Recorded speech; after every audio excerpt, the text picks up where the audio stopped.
day. I am not seeing this on Facebook. I hope I'm not sideways like I was the other day. Oh, I might be sideways. Maybe. Anyway, this is the 8:30 Bible study. I'm late because I thought Elizabeth was this morning, not me.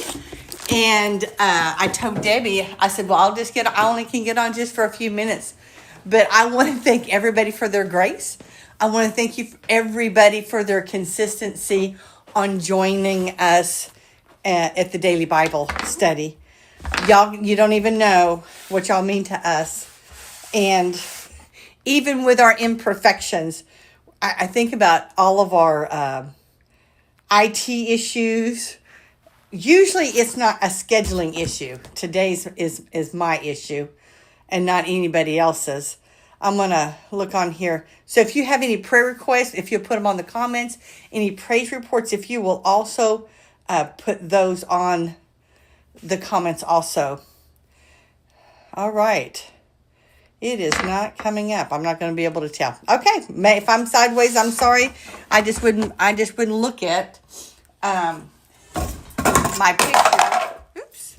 I wouldn't look at my picture. That way it won't drive you crazy. All right. Well, today's reading, powerful reading. Of course, it was about Solomon. About Solomon finishing the temple of God. Second Chronicles 4-1, 6-11. And I'm just going to highlight it because of my time and my tardiness. So in chapter 5, verse 1, it says, so Solomon finished all of his work on the temple of the Lord. Then he brought all the gifts his father David had dedicated, the silver and the gold and the various articles, and he stored them in the treasures of the temple of God. And I love how that he continued to do as his father had asked him to do it. And then we're going to go down to 13. In the verse 7, they bring in the ark. 11, then the priest left the holy place. All the priests were present. 13, the trumpeters and singers performed together in unison. I think that's probably, this whole next little part is just my, and in fact, when I read it this morning, I just got still and just soaked in this. It's so good. The trumpets and the singers performed together in unison to praise and give thanks to the Lord. Accompanied by trumpets and cymbals and other instruments, they raised their voices and praised the Lord with these words. He is good. His faithful love endures forever. I think if we did that every day, every morning when we wake up, all throughout the day, meditating, and that's where we're centered, is that his faithful love endures forever. His faithfulness, his love, that I first know that his faithful and his love so that I can love others. At that moment, a thick cloud filled the temple of the Lord. The priests could not continue their service. Because of the cloud. Not for the glorious presence of the Lord filled the temple of God. Could you imagine? I mean, of course, I've had encounters like this.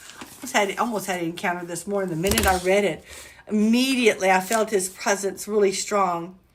And I think about the details that Solomon did on the temple. It wasn't by an accident. Everything was on purpose. Everything was designed by God himself. You think about us that we have that same design, that he designed us in his image.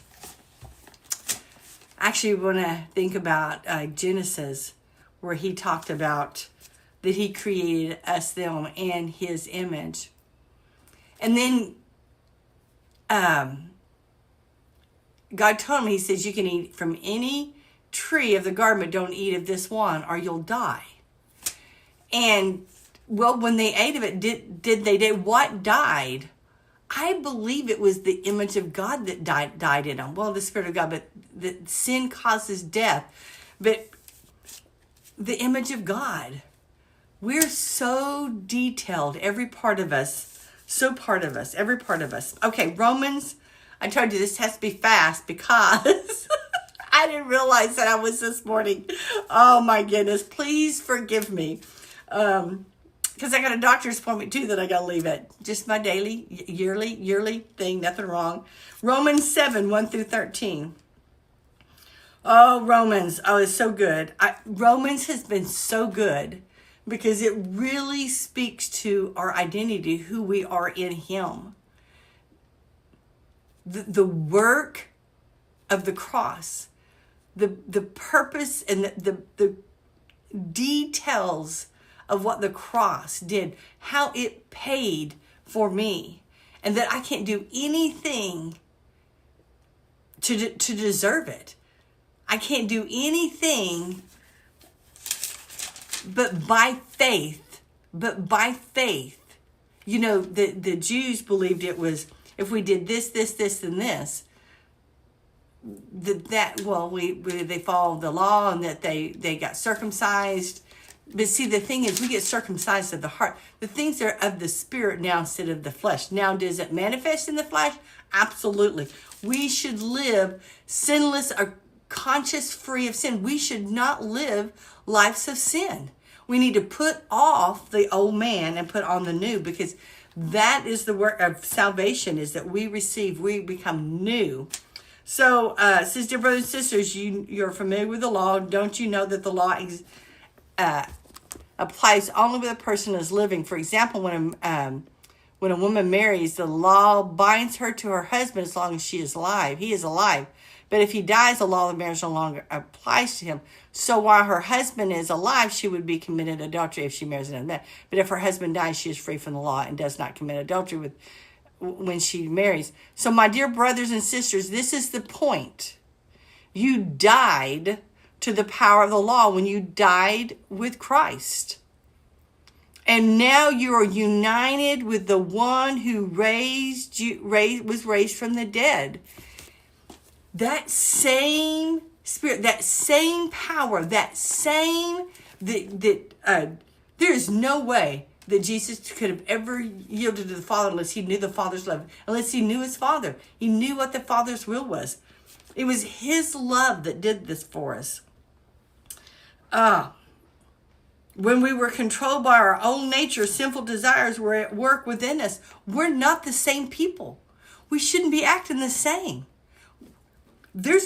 Was there transformation?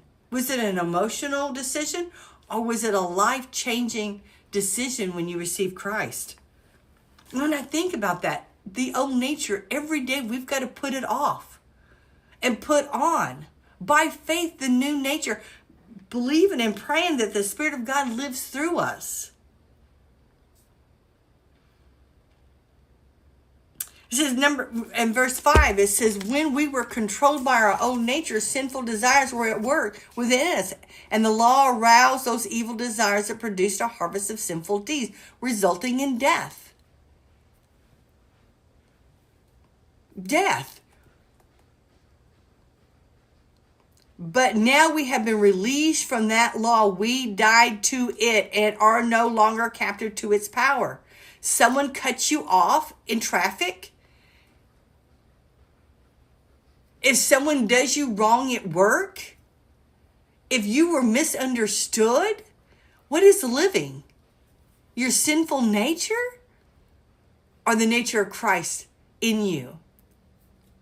And then sometimes you have to talk to yourself. You need to tell your flesh to shut up and settle down. That you're dead to your own nature. You're not the same person. You're not the same person. Now we can serve God, not in the old way of obeying the letter of the law, but in the new way of living in the Spirit. What he's saying is that now we have the Spirit of God in us, that the old man is put away. We don't have that sin nature in us. So obeying the law should be no problem. He said, because see, we can do it in the new way by living in the Spirit of God.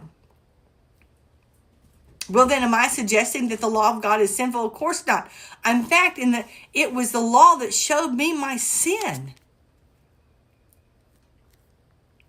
I know sometimes some people really struggle with maybe a behavior they just can't seem And that behavior brings them into a place of sin, and they just can't conquer that. But I'm telling you, if you'll bring it before the Lord, He's not after your behavior, He's after your heart. And whatever area of your heart that's creating that behavior, He wants to heal. He wants to heal that part of you so it doesn't manifest in that behavior. I learned that the command not to covet, for instance, the power of sin came to life and I died. So I discovered that the law commands which we were supposed to bring life brought spiritual death instead. Sin took advantage of those commandments and received in me. So it's like, how can a dead person be offended? How can a dead person be offended? I almost want to start my day with that. If we've put off the old man and the new man is living in us, flowing through us, that we should not be easily offended if someone cuts us off in traffic, or someone takes our seat at church, or someone has spoke evil of us somewhere, or someone's done us wrong at work. What did we manifest? Did we manifest the old man? What did we yield to? Do we yield to the old man, or we yield to the new man? I die daily. That we get up every day declaring what the Old Testament says. They raise their voices. His faithful love endures forever. That no one owes us anything so that we can love them. That means our husbands don't owe us anything so that we can freely love them. Husbands, your wife don't owe you anything so you can freely love them. That we can honor each other. We can love and just take a couple of seconds when someone does you wrong and say, what am I yielding to? What am I yielding to? Man, this is going to seem like a new nugget, isn't it? I have got to go this morning. I'm serious. Everybody put your praise reports, your prayer requests on the comments. Put your nuggets. Let's be a community. I know I've only given us 10 minutes to do it, but continue to make the comments on here. And everybody have a blessed day. Now, Wednesday, I think it's Wednesday and Thursday, it will be Elizabeth. I don't know why I thought it was today she was. And at noon, it will be Tony. Everybody have an